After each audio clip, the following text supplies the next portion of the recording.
The smell reached the courtiers before the king did. It crept through the corridors of Hampton Court, thick and unmistakable, clinging to velvet drapes and polished stone. Incense burned constantly, not for devotion, but for concealment. Musicians played louder. Smiles widened. No one spoke of the truth that followed the most powerful man in England wherever he went. A truth that could not be crowned, confessed, or cured. This was the Tudor court at its peak of splendor, a kingdom draped in gold while rotting from its center. Beneath silk and ceremony stood a ruler whose body was collapsing in slow public secrecy. Wounds that would not heal, pain that twisted judgment, a decay so advanced that even loyalty learned to hold its breath. Yet power did not fade with the flesh. It sharpened. It demanded illusion, and illusion required sacrifice. In a world where the king could not be weak, weakness had to be invented elsewhere. Every failure needed a vessel. Every unspoken fear demanded a human shield. The court understood this instinctively. Survival depended not on truth, but on agreement. And soon, agreement would take the form of cruelty carefully dressed as judgment. She would enter this palace not as a threat, not as a rival, and not as a sinner. She would arrive as an answer to political desperation, carrying the weight of alliances and expectations she never chose. Yet from the moment she crossed the threshold, her fate was already sealed, not by her actions, but by a man who could not endure the evidence of his own decline standing before him. This is not a story of passion denied or love turned cold. It is the story of how absolute power rewrites reality to protect itself, how humiliation becomes policy, how a woman can be dismantled piece by piece so a king may continue believing his body is not betraying him. The court would laugh, the court would whisper, and history would repeat the lie. So consider this question carefully. How does a queen become a joke without ever defying the crown? How does splendor coexist with corruption so profound it poisons everyone who breathes near it? And what happens when a kingdom chooses illusion over truth? If you want to uncover the secrets history tried to bury beneath silk and incense, subscribe to the channel and step with us into the darkest scandals of royal power. Beyond the incense and whispered cruelties of the Tudor court, far from the corridors already heavy with judgment, Anne of Cleves was shaped by a very different world. She was born not into indulgence, but into order. In the German Duchy of Cleves, life was governed by discipline, routine, and expectation. Emotion was not encouraged. Duty was. From an early age, Anne was taught that a noblewoman existed for purpose, not pleasure. She learned obedience before charm, restraint before expression. Her education emphasized languages, household governance, religious instruction, and the quiet endurance expected of women destined for political marriage. Love was never promised. Happiness was never discussed. What mattered was usefulness, stability, survival. She did not grow up dreaming of admiration or devotion. She was trained to listen, to comply, and to represent her family with composure no matter the cost. In her world, a woman did not need to be desired. She needed to be correct. This upbringing did not make Anne weak. It made her practical, controlled, and deeply aware that personal feelings were luxuries afforded to others. By the late 1530s, Europe itself was a fractured body. The old religious order was splintering, and England stood dangerously exposed. Henry VIII had severed ties with Rome, earning the hostility of powerful Catholic kingdoms. France and the Holy Roman Empire hovered as looming threats. England needed allies, not affection. protection, not romance. The Protestant states of Germany offered that protection, and Anne became the bridge. She was not selected because of beauty or intimacy, but because of geography and theology. Her brother commanded influence among Lutheran princes. Her marriage promised political shelter for a kingdom running out of friends.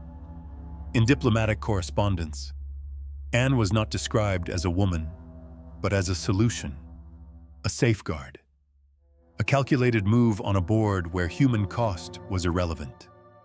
Preparations for her future were meticulous. She studied court etiquette. She practiced languages she would soon be expected to understand.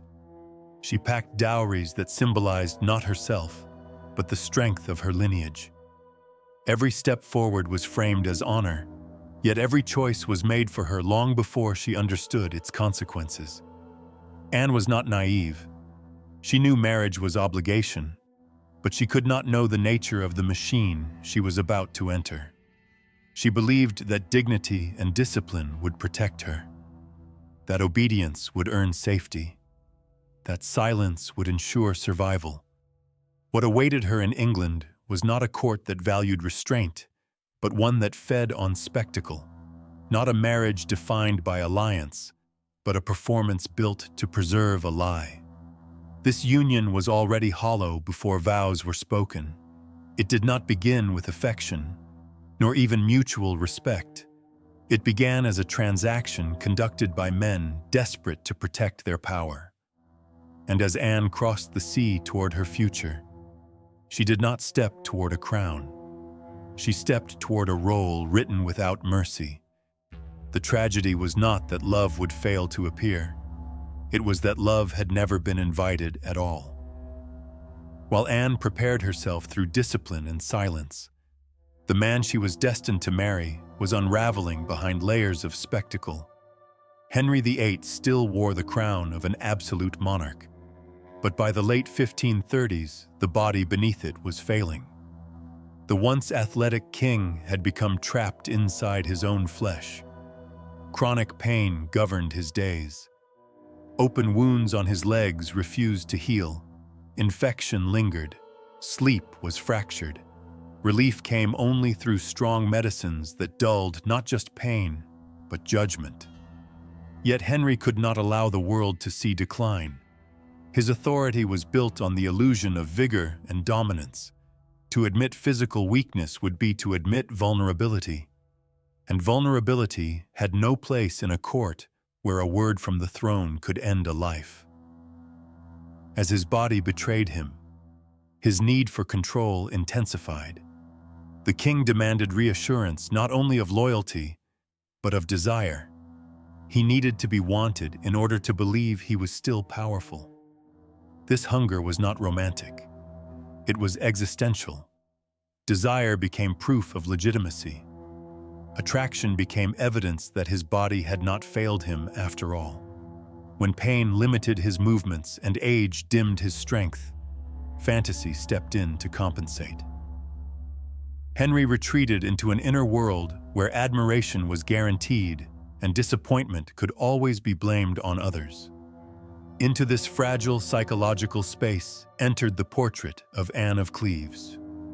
Painted by one of Europe's most skilled artists, the image showed composure and restraint, calm eyes, ordered beauty, nothing excessive, nothing theatrical. But Henry did not see restraint. He saw confirmation. The painting became a mirror for his imagination. He studied it obsessively, allowing it to absorb his longing for validation. What the image could not promise, his mind supplied. Courtiers understood the danger of truth. Around Henry, honesty was a liability. So they embellished, they praised, they exaggerated. Each compliment layered fantasy upon fantasy. Anne was described not as she was, but as the king needed her to be.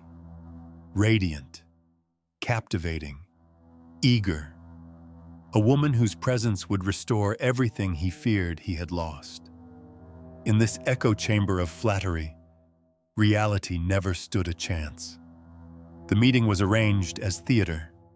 Henry chose surprise, disguising himself and entering Anne's chambers unannounced, expecting delight, awe, instant surrender. It was meant to confirm his myth in a single moment. Instead, it exposed it. Anne did not recognize him. She responded with politeness rather than passion, composure rather than excitement. She followed the rules she had been taught, not the script Henry had written in his mind. In that instant, the illusion collapsed, not because Anne failed, but because fantasy met a woman trained in restraint, not performance. Humiliation flooded the king, and humiliation, in a man who could not accept decline, transformed instantly into rage. This was the true turning point. The tragedy was sealed not by incompatibility, but by wounded pride. Henry did not see a mismatch. He saw defiance. He did not see cultural difference. He saw exposure. The meeting revealed a truth he could not survive.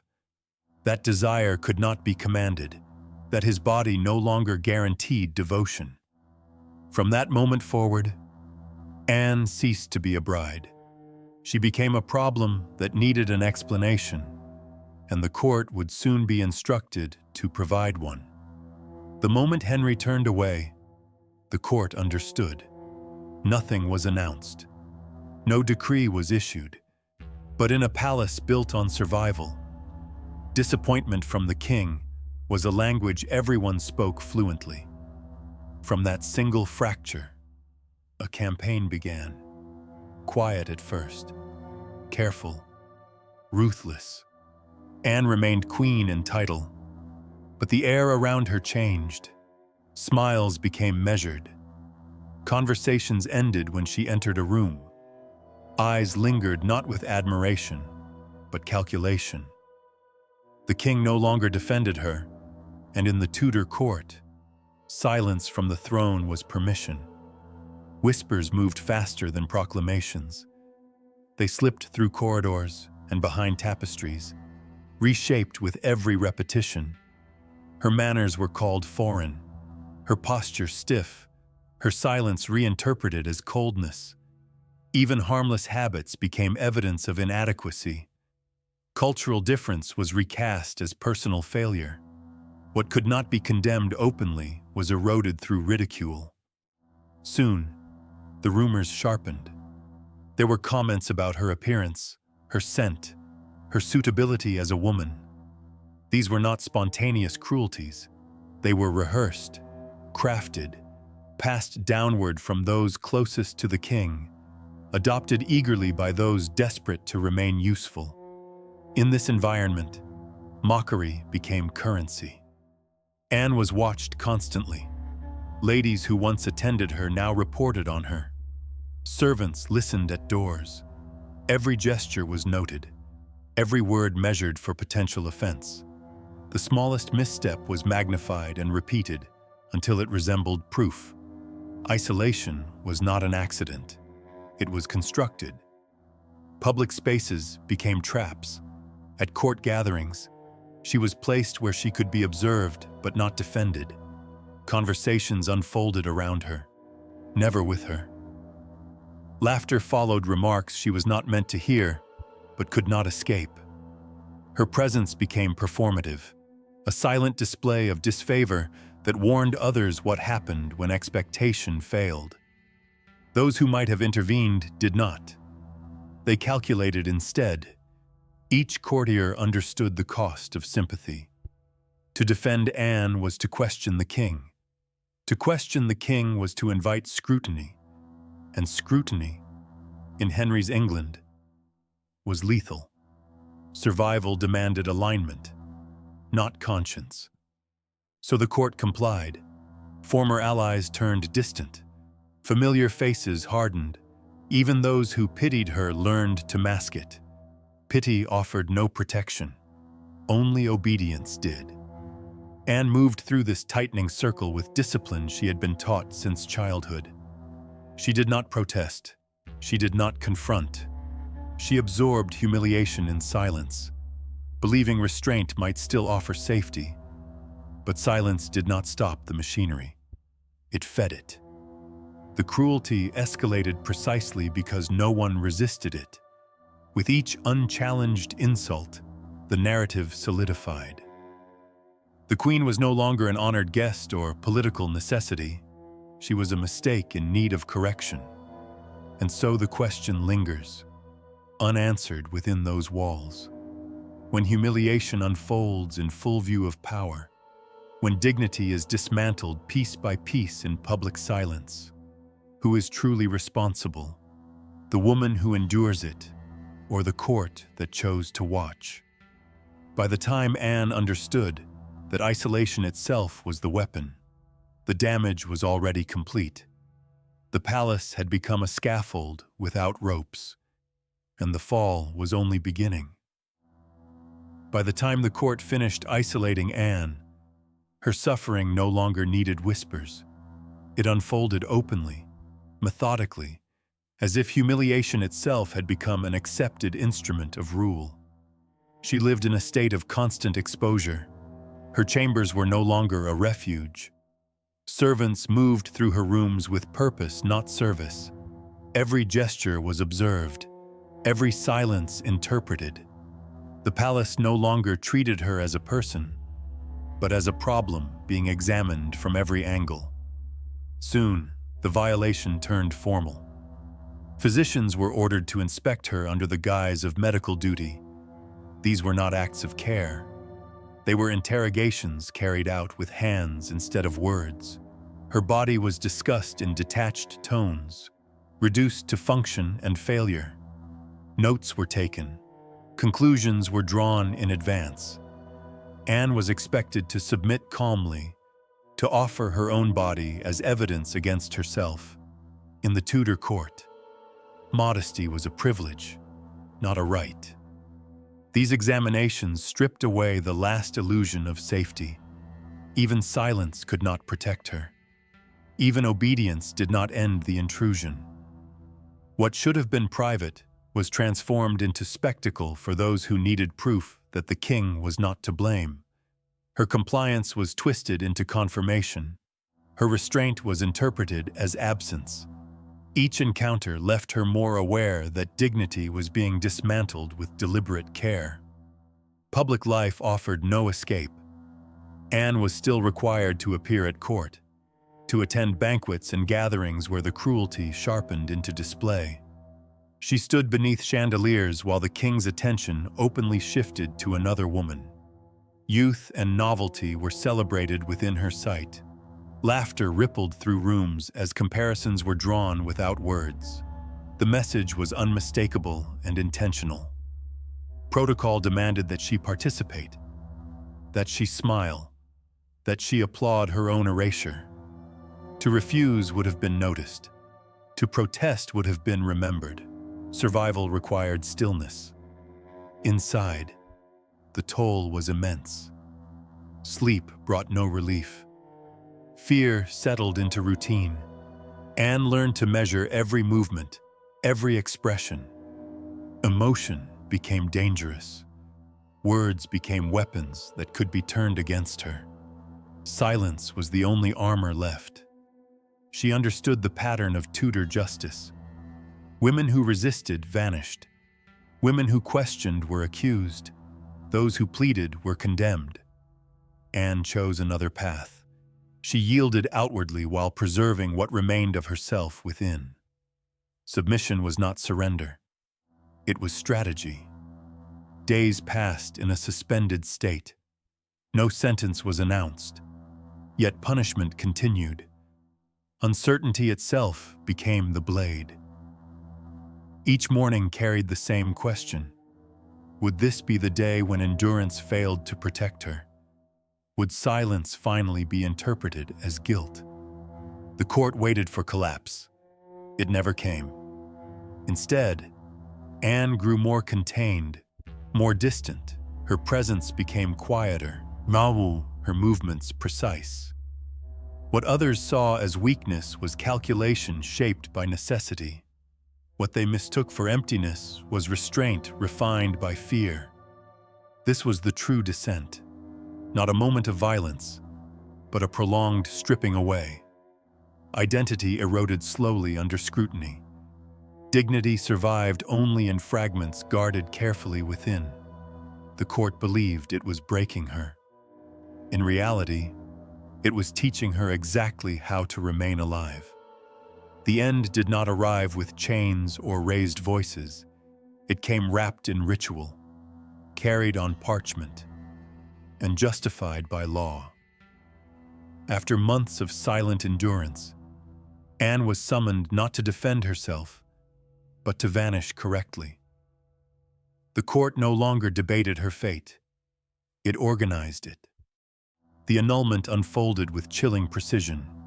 Clerics and lawyers gathered beneath stone arches, reciting arguments about canon law, consent, and legitimacy. Their language was careful, almost gentle. Words like propriety and correction replaced cruelty, giving the destruction a respectable form. This was not framed as punishment, but as necessity. A marriage was to be undone to protect the crown. Anne was instructed to comply. Compliance was praised as wisdom. Resistance remained unspoken, yet unmistakable. She understood the lesson England had already taught its queens. Those who resisted were accused. Those who argued were destroyed. Those who cooperated were permitted to live. The document placed before her demanded more than agreement. It required confession. With her signature, Anne affirmed that the marriage had never truly existed, that it had not been consummated, that her failure was natural and unquestionable. Each line erased lived experience and replaced it with a narrative designed to preserve a man's pride. She signed. In that instant, Anne did not lose her body or her freedom. She lost her identity. The title of queen dissolved into ink. The vows spoken before God were retroactively declared void. Her months at court were reclassified as a political error, now corrected. The violence of it lay in its quiet finality. Her forced humility became evidence. Her willingness to agree was cited as proof that the annulment was just. Silence once again was weaponized.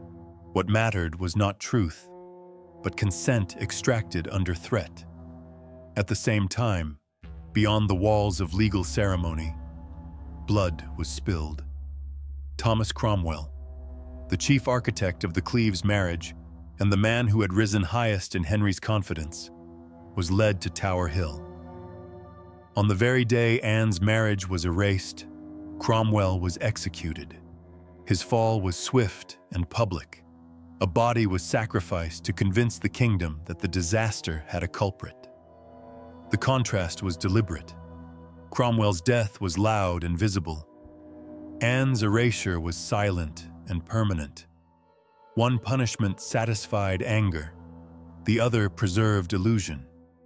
When the proceedings ended, there was no acknowledgement of what had been taken from her. Anne left the chamber alive, legally intact, yet stripped of honor and history. The court moved on immediately, already preparing the next marriage, the next fantasy. This was the execution that mattered most. No blade, no scream, just a signature, and the collective agreement to pretend a queen had never existed at all. And in that silence, Anne understood the final truth of Tudor power. Survival did not belong to the innocent or the worthy. It belonged to those willing to disappear. After the silence closed around her, Anne of Cleves did not vanish. She changed form. Stripped of the crown, but spared the blade, she emerged into a life few women of her century ever achieved. She retained wealth, land, and status, not as a wife, but as an independent figure within a system designed to erase women once their usefulness expired. freed from the expectations of queenship. She gained something rarer than power: control over her own survival. Anne governed her estates with precision and intelligence. She negotiated leases, managed income, and cultivated relationships that extended beyond the volatile orbit of the Tudor court. Merchants respected her judgment. Nobles valued her discretion. She lived without spectacle, yet her influence quietly endured. The woman once humiliated in public learned to exist beyond humiliation entirely. She remained visible enough to be protected, yet distant enough to be untouchable. This was her triumph. Not revenge, not vindication, endurance. While Anne rebuilt in silence, the man who had shattered her dignity continued his descent. Henry VIII did not recover. His body worsened. The infections deepened.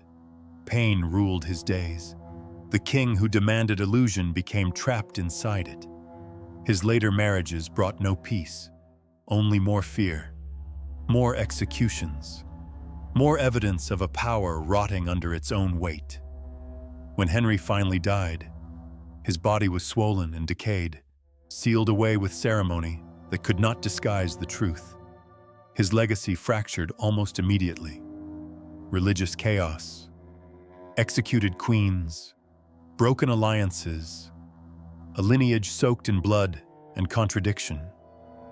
The myth of absolute authority survived longer than the man himself, but even that would eventually corrode. History, written by those closest to power, repeated the convenient lies. Anne was dismissed as plain, as dull, as unworthy. The words of a king echoed louder than the reality of a woman who outlived him with dignity intact. For centuries, the insult endured while the truth lay buried beneath it. Yet time has a way of loosening false narratives. Records survive, letters remain, accounts surface, and slowly, the image shifts. Anne of Cleves was not the failure history mocked. She was a survivor who understood the mechanics of tyranny and chose the only victory available. She refused to break. The real decay was never hers. It lived in a system that demanded humiliation to preserve pride. It thrived in a court that mistook obedience for truth. And it died slowly in the body of a man who could not accept that power does not stop time. The final image is not of a queen cast aside, but of a woman standing quietly beyond the reach of violence. She was insulted, erased, rewritten. Yet she endured while the throne that judged her crumbled into dust. If history remembers tyrants loudly, it is because dignity often survives in silence. Subscribe to uncover the truths history tried to bury.